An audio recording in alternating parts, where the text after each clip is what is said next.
Let's unpack this comment. Commenter says, only effeminate males and women care about having friends. No man in his right mind could care less about what someone thinks about him. Okay, so you are entitled to your opinion, which is why I'm going to allow your opinion to stay up there. However, the original content creator was 100% correct. It has nothing to do with quote-unquote friends. It has everything to do with your social standing in society. No adult human being, as a matter of fact, no child of school age is an island unto themselves. This has nothing to do with gender, male, female, or even age for that matter. As long as you are of age to socialize with other people, you are in a social society. And so what we think about one another and how we interact, it very much so matters in order for us to sustain our human form and in order for us to maintain our livelihood as human beings. I think we should know that by now.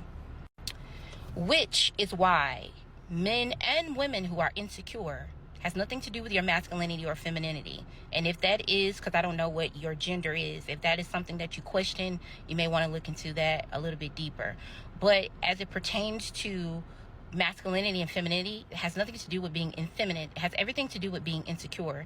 You have insecure people who go out of their way. When you separate yourself from them based on their character and their behavior, they will go out of their way to villainize, slander, lie on, gossip, and create rumors about people who are of integrity, people who are of dignity, people who have built great rapport with other people, because they don't want other people to like those people because they no longer like those people. I think we should know that by now.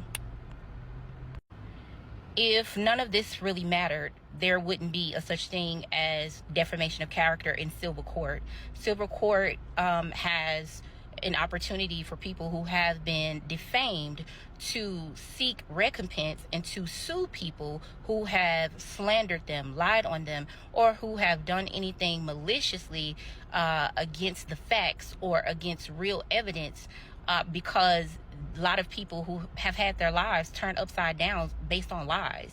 People have lost clients. I speak for myself. Businesses have been destroyed because of lies. People have lost clients and customers because of lies. People have been monitored and stalked in their own communities because of lies.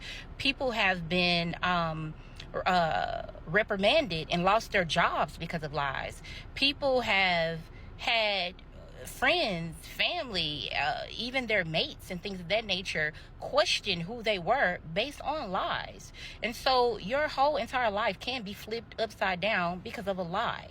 And it is so important for people to not try to dismiss that fact, which is why in politics it's called mudslinging. Mudslinging and smear campaigning is a very real thing, and it's frowned upon and it's looked down on when it comes to people in high places, because it's a disgusting thing to do to someone. It's very undermining and it's very cowardly.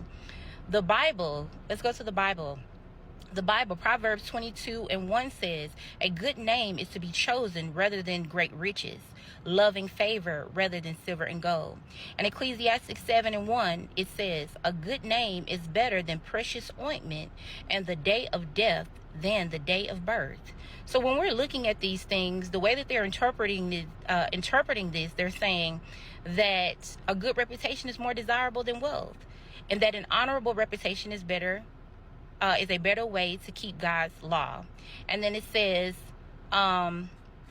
let's see, it says a good name is something that could take a lifetime to build, but can be destroyed by a single bad decision.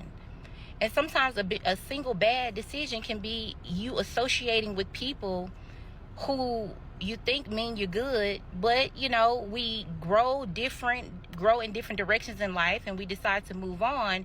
And for some people, they just can't take that. So they go out of their way, going on a rampage, trying to slander and destroy a good name from a person who's built great rapport with people of their community.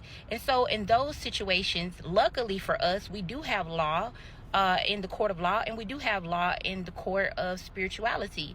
And so when you gossip, when you slander, when you lie on people, when you try to destroy people with lies because you believe that maybe that person is going to reveal certain things about who you really are, and so you try to get ahead of them to try to lie on them so that you can discredit them before they can tell the truth about you. Regardless of whatever it is, there's a court of law in this society where you can face severe consequences for lying on people and defaming people, as well as in spiritual law.